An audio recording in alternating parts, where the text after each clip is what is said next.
Hello students, next हम करते हैं एक्सरसाइज 8.2 में question number 6 of class 9th maths. That is so that the line segments joining the mid points, कि जो line segment है joining करने पे mid points of the opposite sides of a quadrilateral bisect each other. क्या कहना चाह रहा है कि कोई भी क्वाड्रिलेटरल के मिड पॉइंट्स, ऑपोजिट साइड के मिड पॉइंट्स को, अब ऑपोजिट साइड पता ही है तुम्हें कौन सी होती है, तो कोई भी क्वाड्रिलेटरल हो सकता है, यहाँ पे जरूरी नहीं है पैरेललोग्राम ही है। It means we can draw an quadrilateral like that. कोई भी क्वाड्रिलेटरल ड्रॉ कर लेते हैं। For example this is our required quadrilateral that is ABCD। कि कोई भी क्वाड्रिलेटरल में opposite साइड, तो we take P is the mid point of AB and Q is the mid point of BC, R is the mid point of DC and S is the mid point of D। अब इनको joining करने पे, है ना, joining the mid points of the opposite sides of a quadrilateral bisect each other. इसका मतलब अगर हम इनको ज्वाइन करते हैं, इनको, तो ये प्रूव करना है कि मिड पॉइंट्स को ज्वाइन किया है तो ये एक दूसरे को बाइसेक्ट करेंगे। तो मुझे एक बात बताओ, इन चारों से मैं एक फिगर बना लूँ, बेटा देखना, इन चारों से मैं अगर एक फिगर बनाऊं तो मेरा एक PQRS बन रहा है। अगर मैं प्रूव कर दूं, क्या कर दूं, अगर मैं प्रूव कर दूं कि ये PQRS एक पैरेललोग्राम है तो उसकी डायगोनल्स बन जाएंगी क्या, PR and SQ। PR and SQ are the diagonals of PQRS। और अगर PQRS पैरेललोग्राम है तो उसकी डायगोनल तो वैसे भी बाइसेक्ट करती है, तो हम लिख सकते हैं। तो कॉन्सेप्ट आता है कि सर इसको कैसे प्रूव करेंगे। तो हम सबसे पहले AC को ज्वाइन करते हैं। अब AC में भी जरूरी नहीं है इनके मिड पॉइंट से ही जाए, इस पॉइंट से ही जाए, ये जरूरी नहीं होता बेटा। This is not required that PQ, PR and SQ are on the same points. Okay, ये जरूरी नहीं है intersecting on the same points. या फिर ऐसे भी कह सकते हैं कि इसकी डायगोनल पे होगा, ये भी रिक्वायर्ड नहीं है। तो हम सबसे पहले बात करते हैं in triangle ADC। We can say that S and R are the mid points. So S are midpoints of AD and DC. Therefore, by midpoint theorem,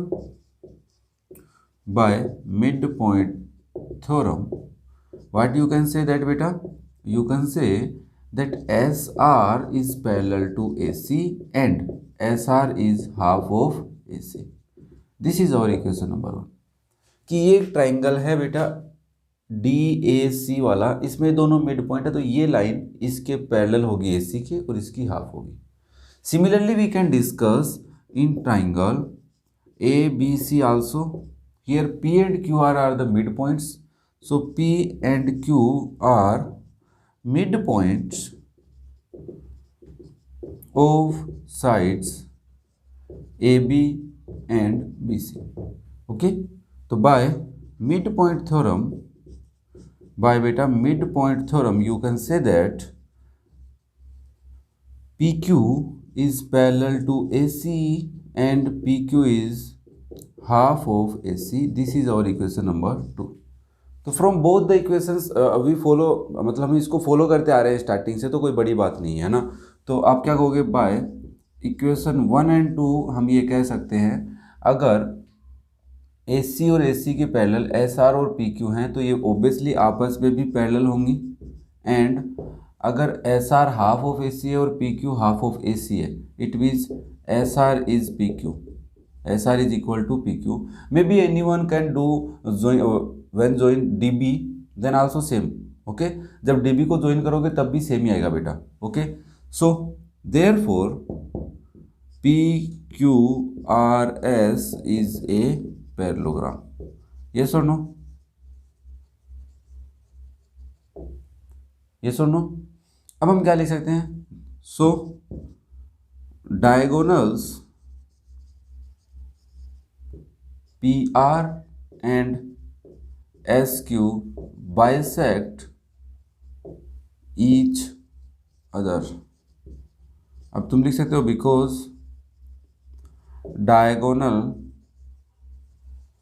diagonals of parallelogram are bisect each other, अलग अलग है, ठीक है।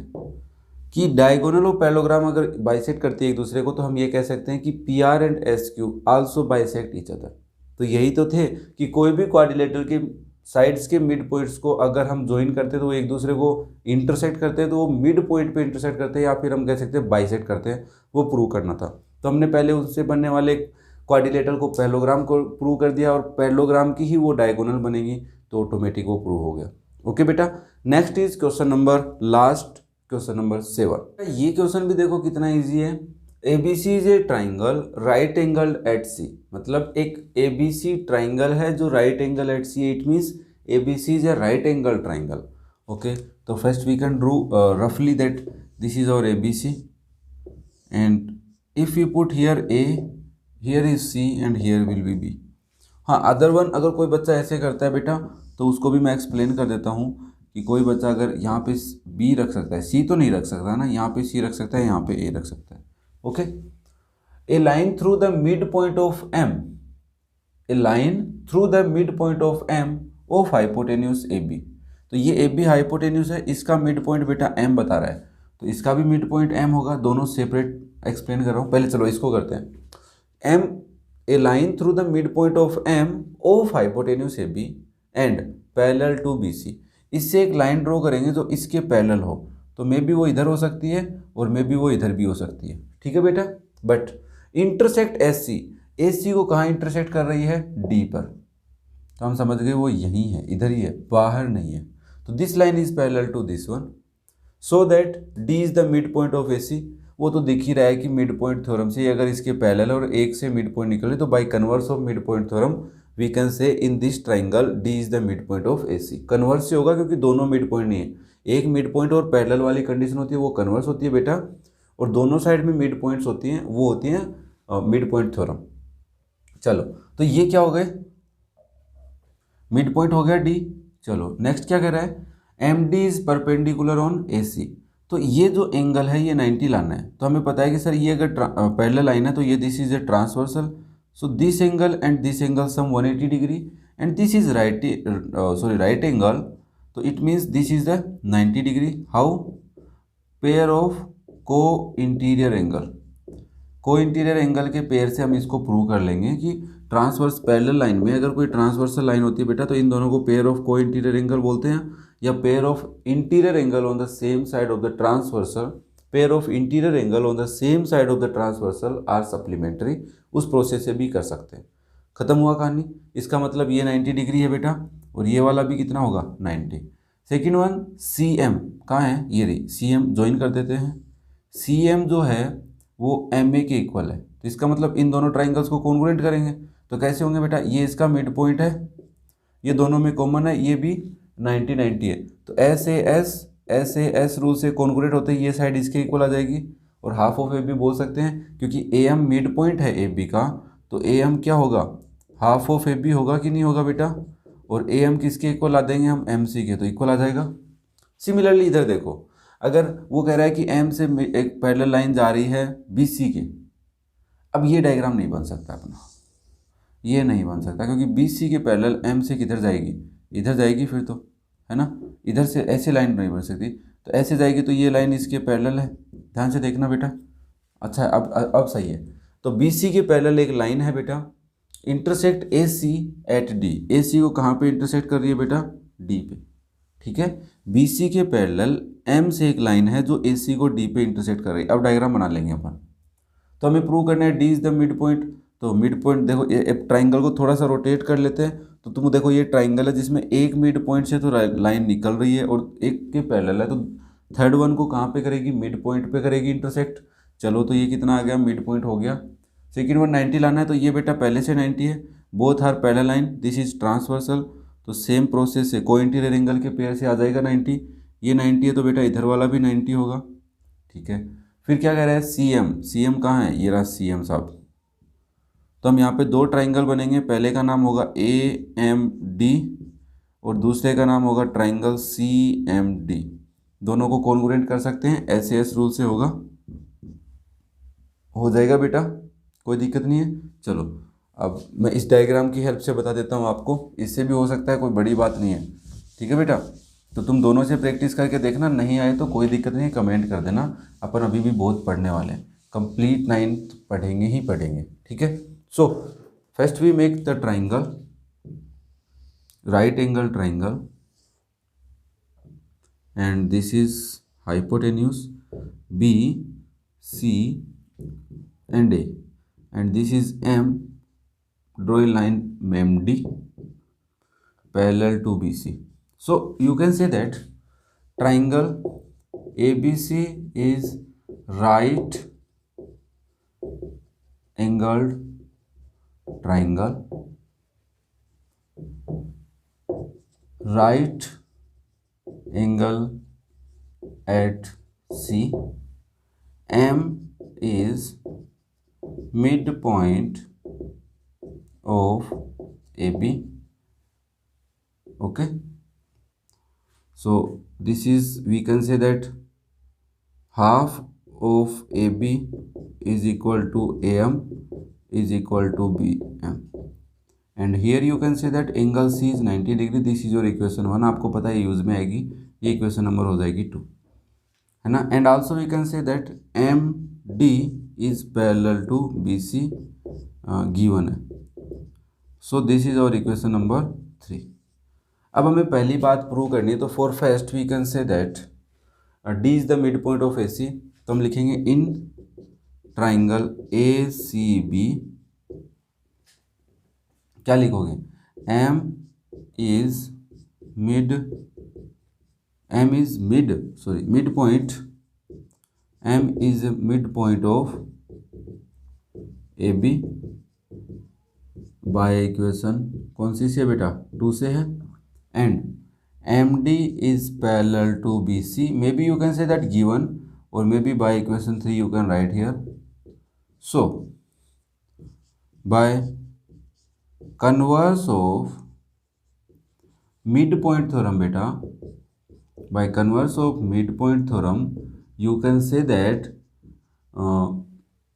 D is midpoint of which one, yes, AC.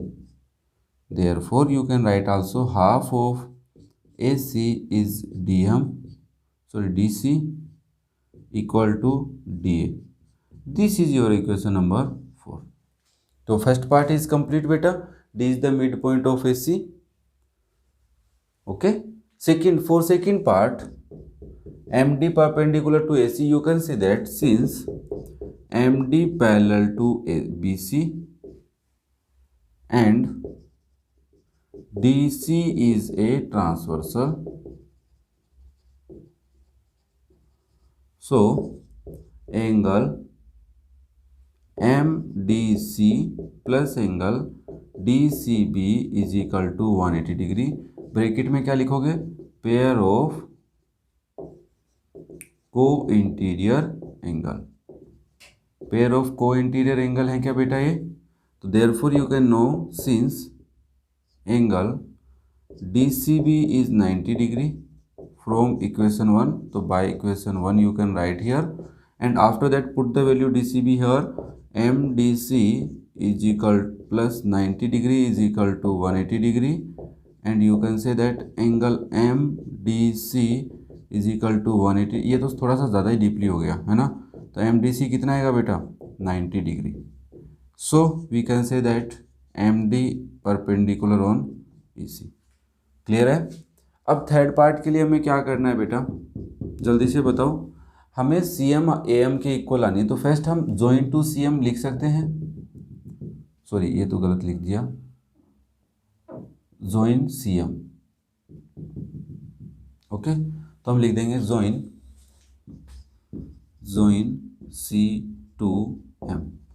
Okay, after that you can say that in triangle AMD and triangle CMD। अब मेरे को पता था इसलिए मैंने लिख दिया, अगर हम सेकंड नाम बाद में लिखते हैं वैसे भी, तो हम सबसे पहले लिखेंगे AD equal to DC। Why बेटा, because D is mid point of AC. You can also put by the equation name here. This is by equation 4 also you can write here.